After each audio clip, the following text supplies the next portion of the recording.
선장 앞에서 던진 마지막 한마디. 사실 우리는 북파공작원입니다.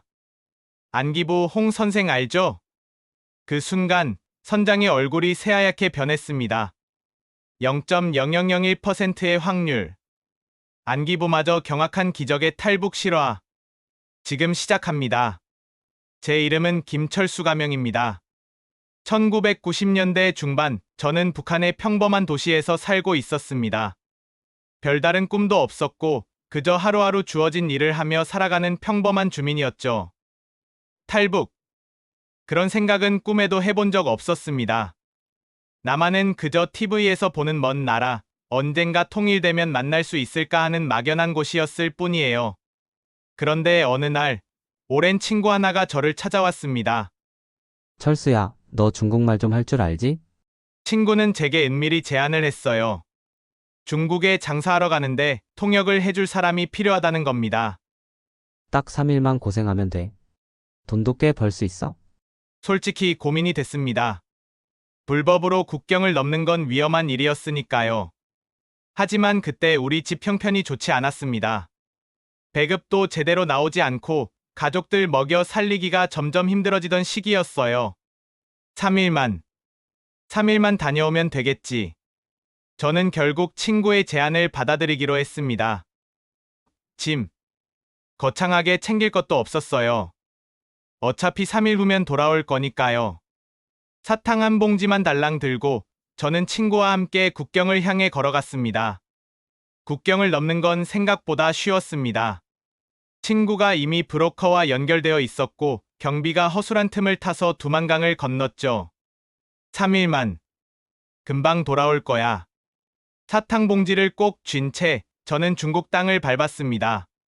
하지만 중국 산속에 도착하자마자 이상한 일이 벌어졌습니다. 친구가 갑자기 주저앉더니 대성통곡을 하기 시작한 겁니다. 미안하다, 철수야. 미안해. 야, 너 왜 그래? 무슨 일이야? 나 돌아갈 수 없어. 나 탈북하기로 마음먹었어. 그 순간 머리가 하얘졌습니다. 탈북. 저는 그런 계획 없었습니다. 3일만 다녀올 거였어요. 야, 너 미쳤어? 나는 가족이 있다고. 어머니도 계시고.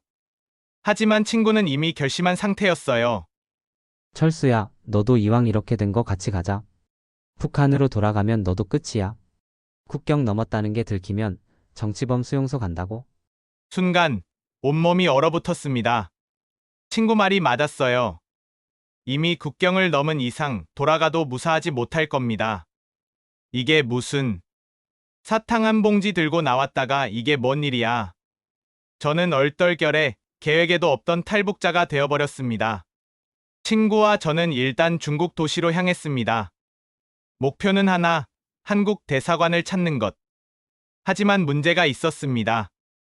저희는 중국말을 조금밖에 못했고 돈도 거의 없었어요. 게다가 북한 억양이 강해서 말만 하면 들통날 것 같았죠. 길거리를 헤매던 우리는 택시를 잡았습니다.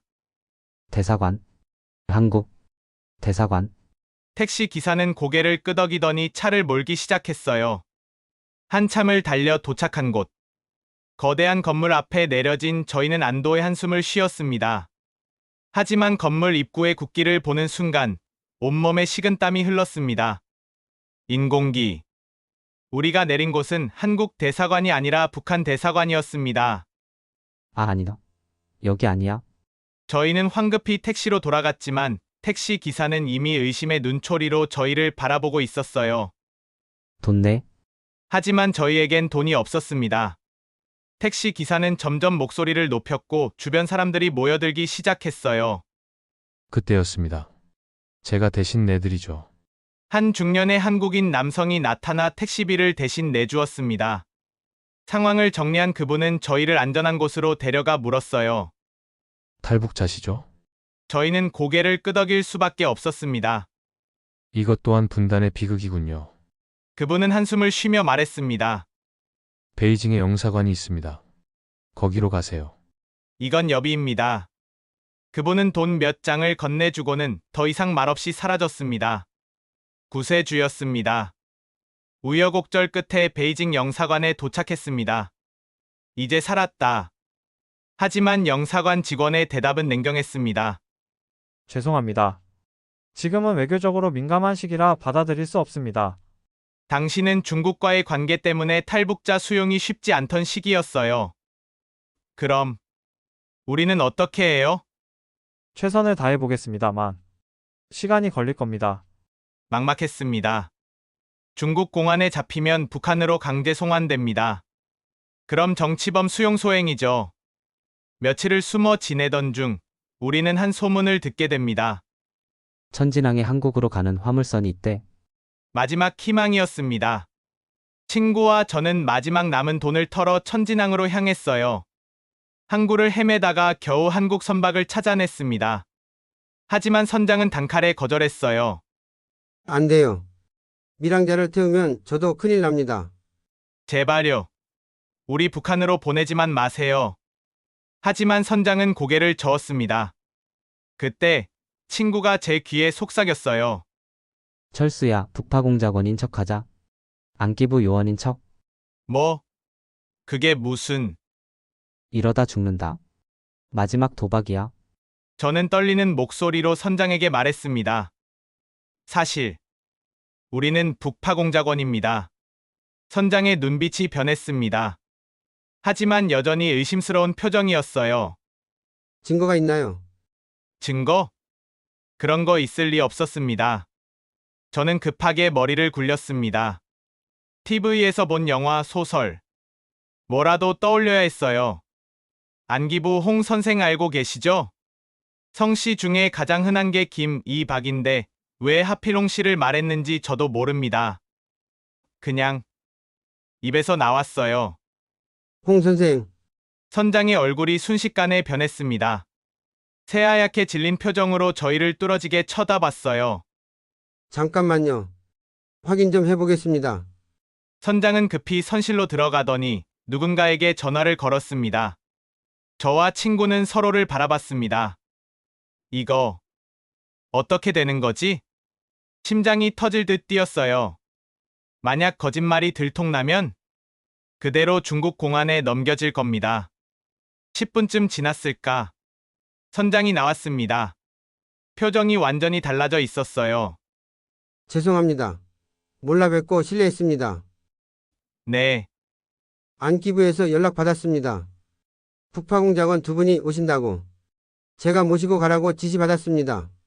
그 순간 온몸에 전율이 흘렀습니다. 이게 진짜야? 알고 보니 그 선장은 정말로 안기부의 일을 돕던 협력자였습니다. 그리고 마침 안기부에서는 곧 공작원 2명이 도착할 예정이니 잘 챙겨라는 지시가 내려와 있었던 겁니다. 성씨가 수백 개가 넘는데 김도 이도 박도 아닌 홍 선생을 찍어서 말했고 그게 실제 담당자의 성씨와 정확히 일치했던 거죠. 0.0001%의 확률. 기적이었습니다. 어서 오십시오. 편히 치시면서 가시죠. 선장은 저희를 극진히 모셨습니다. 배 안에는 깨끗한 방과 따뜻한 식사가 준비되어 있었어요. 이게 꿈인가 생시인가? 친구와 저는 믿을 수 없다는 표정으로 서로를 바라봤습니다. 사탕 한 봉지 들고 나온 3일 외출이 이렇게 한국행 배표로 바뀌다니. 배는 출항했습니다. 하지만 안심할 수 없었어요. 혹시 중간에 들통나는 거 아냐? 진짜 공작원들이 나타나면 어떡하지? 배 안에서 머무는 며칠 동안 저는 단 한순간도 편히 잘 수 없었습니다. 선장과 선원들이 친절하게 대해줬지만 그럴수록 더 무서웠어요. 이 사람들이 진실을 알면 밥도 제대로 넘어가지 않았습니다. 친구도 마찬가지였어요. 철수야, 우리 한국 가서 처벌받는 거 아니야? 모르겠어. 일단 살고 보자. 가족 생각도 났습니다. 어머니는 제가 3일 만에 돌아올 줄 알고 계실 텐데 이제 평생 못 뵐 수도 있다는 생각에 가슴이 미어졌어요. 어머니, 죄송합니다. 아들이 이렇게 불효를 저지르게 됐습니다. 밤마다 혼자 눈물을 흘렸습니다. 며칠 후 배는 부산항에 도착했습니다. 도착했습니다. 곧 안기부분들이 오실 겁니다. 선장의 말에 저는 온몸이 굳었습니다. 이제 끝이다. 거짓말이 들통난다. 잠시 후 정장을 입은 남자들이 배에 올라왔습니다. 안기부 요원들이었어요. 수고 많으셨습니다. 어디 계십니까, 공작원분들? 선장이 저희를 가리켰습니다. 요원들이 저희를 보더니 눈이 휘둥그레졌어요. 혹시 공작원 맞으십니까? 저는 떨리는 목소리로 말했습니다. 아닙니다. 저희는 그냥 탈북자입니다. 순간 그 자리가 얼어붙었습니다. 요원 한 명이 선장을 바라봤습니다. 선장님, 이게 무슨 상황입니까? 저도 홍 선생님 이름을 대길래 요원들은 서로 얼굴을 마주 보더니 한숨을 푹 쉬었어요. 그리고는 웃기 시작했습니다.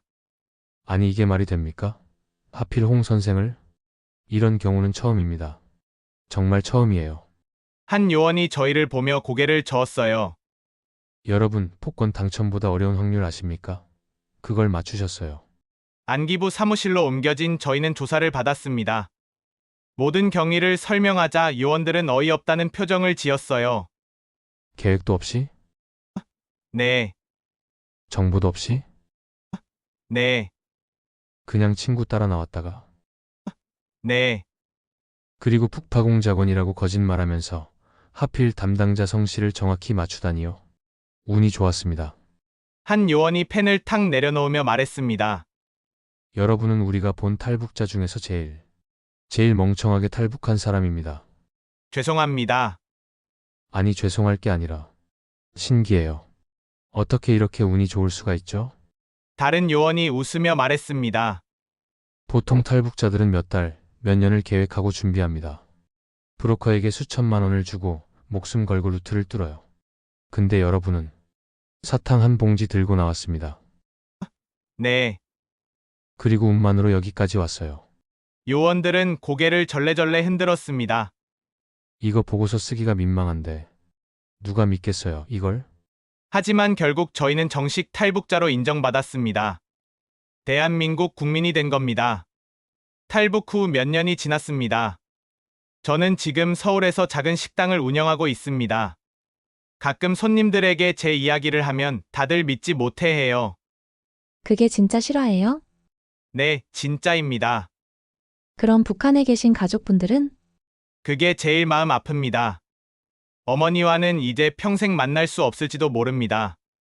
하지만 저는 여기서 열심히 살아가고 있어요. 언젠가 통일이 되면 어머니께 이 이야기를 해드리고 싶습니다. 어머니, 아들이 사탕 한 봉지 들고 나갔다가 이렇게 됐어요. 친구도 잘 살고 있습니다. 지금은 경기도에서 작은 회사를 다니고 있어요. 가끔 만나면 우리는 그날의 기적을 떠올립니다. 철수야, 그때 내가 홍 선생이라고 안 했으면 우리 어떻게 됐을까? 모르지. 아마 중국 어디선가 숨어 살고 있거나. 운이 좋았어, 진짜로. 네, 운이 좋았습니다. 0.0001%의 확률을 뚫고 저는 여기 있습니다. 여러분, 제 이야기를 들으시고 어떤 생각이 드셨나요?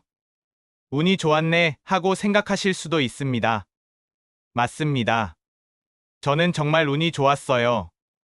하지만 한 가지 말씀드리고 싶은 게 있습니다. 운은 그냥 오는 게 아닙니다. 마지막 순간까지 포기하지 않고 최선을 다했을 때 찾아오는 거예요. 만약 제가 천진항에서 포기했다면, 만약 선장 앞에서 마지막 도박을 하지 않았다면, 지금의 저는 없었을 겁니다. 여러분도 지금 힘든 상황에 처해 계실지 모릅니다. 앞이 보이지 않고 모든 게 막막할 수 있어요. 하지만 포기하지 마세요. 마지막 순간까지 최선을 다하세요. 그러면 여러분에게도 반드시 기적이 찾아올 것입니다. 사탕 한 봉지 들고 나온 저에게도 기적이 왔으니까요. 여러분에게도 반드시 올 겁니다. 힘내세요. 오늘도 당신은 충분히 가치 있는 사람입니다. 여러분, 오늘 사연이 마음에 와닿으셨나요? 0.0001% 확률의 기적. 정말 믿기 힘든 실화였습니다. 이 영상이 여러분께 희망과 용기를 드렸다면 좋아요와 구독 버튼 꼭 눌러주세요. 여러분의 작은 응원이 더 좋은 사연을 전하는 큰 힘이 됩니다. 그리고 이런 감동적인 사연, 기적 같은 이야기가 더 궁금하시다면 지금 바로 저희 채널을 방문해주세요. 매주 여러분의 가슴을 울리고 희망을 드리는 이야기로 찾아뵙겠습니다. 다음 사연에서 또 만나요. 포기하지 마세요. 기적은 반드시 옵니다.